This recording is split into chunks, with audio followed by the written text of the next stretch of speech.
Hello, it's Claire from Claire's Itchy Feet, and I am here today on Cozumel with Marc from Scubatony, who I've been diving with for the last 3 days. Marc is a MSTT instructor. Honestly, you have no idea how many times I've tried to say that. Marc is an MSTT instructor, which stands for? Master Scuba Diver Trainer. Sounds fancy, doesn't it? So what does that mean, Marc?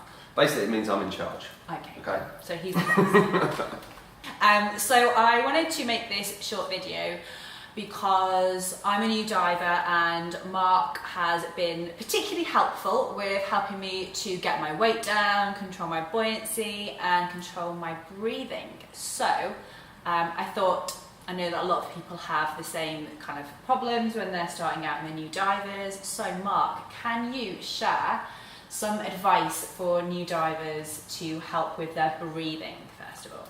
Okay, so with new divers especially, 90% of everything you do underneath the water is based on your breathing. So when you first enter the water, you're going to be breathing heavy because your mind's not used to it.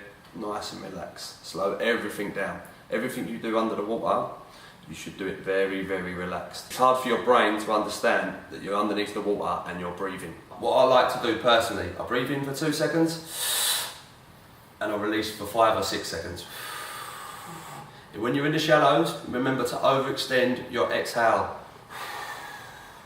and that will help a lot. As long as you can relax underneath the water, which is hard for anyone, as soon as you relax, you'll find the key to it, basically. Great. Okay, can you go back and talk more about why the breathing is going to help buoyancy? Because one of the things that Marc told me about new divers is they press the what's it called? Okay, it's the lower inflator hose. So what it is, when we're underneath the water, our natural BCD is our lungs. So our BCD will hold our tank and will have weight in it.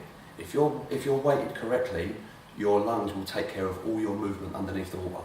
So if I breathe in, it will take me up. If I breathe out, I will descend. So yeah, I didn't realise this, and so if I wanted to go up more, I was putting air in. If I wanted to come down more, I was putting air out. And then yesterday, I started doing exactly what you told me to do, and inhaling and exhaling, and it really helped. Why do we need to make sure that we can control our body underwater?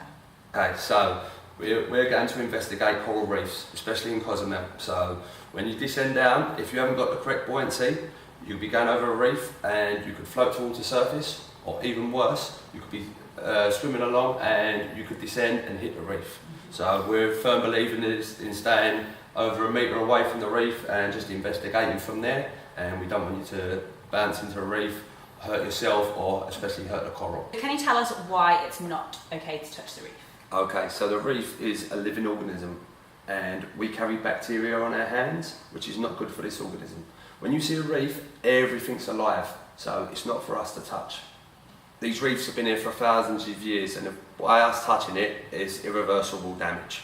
So weights. When I started out the week, I told you that I had been using 16 pounds, which every time I've said that to anyone, they're like, ooh, that's a lot of weight. And I didn't really think anything of it, because people just kept on, the other dive masters I've been with just kept on putting weight onto me. So I ended up, I was up at 16 pounds, and I felt like that was too much. And you actually gave me 12, which was totally fine. And then yesterday I was down to 10, but then they just put an extra 2 on at the end to get me up. Can you explain to me a bit about why? When you're breathing very heavily and you've made your way through the week and you have relaxed yourself very well, and so we've dropped your weight down. Towards the end of the dive, what happens, the tank will get empty, and the tank is aluminium. So what will happen, it will start to pull towards the surface because it's floating. Okay. And so your breathing technique was perfect, you've dropped all this weight, and the dive masters just swam over just to help you carry on a little bit more buoyancy. Yeah?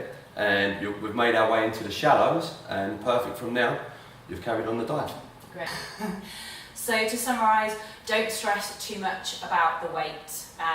I've seen a lot of chatter in a lot of Facebook groups with new divers who are really worried about having too much weight. Don't worry, your dive master will keep an eye on you. They will take weight off or give you more weight, and as you get more experience and do more dives, you will start to notice that you're going to need less weight. And just try and relax, because the breathing will come, the buoyancy will come, and the more dives you do, the more relaxed you're going to be. Definitely. Thank you so much, Marc, for helping me out making this video today. Big thank you to Scubatony for looking after me for the last 3 days. Don't forget to check out the full blog post in the description below, and there's also a link to Scubatony. You definitely need to come and check out Cozumel diving. It's world class out here.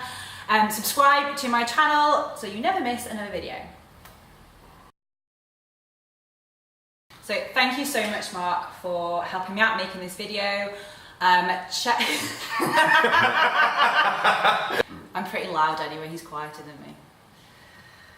Okay. And subscribe to my video so you never miss. Subscribe to my video? No? It's okay. And don't forget to subscribe.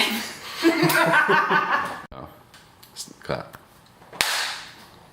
Thank you so much, Marc, for helping me out making this video. One good outro. Okay. Marc, don't make any faces, just look at the camera. Right, I'm ready, I can hold it together. You guys are getting worse. Thank you so much, Marc, for helping me out making this video today. I didn't do nothing there. I didn't do nothing there. I smiled. That was it, I just smiled, I'm fine.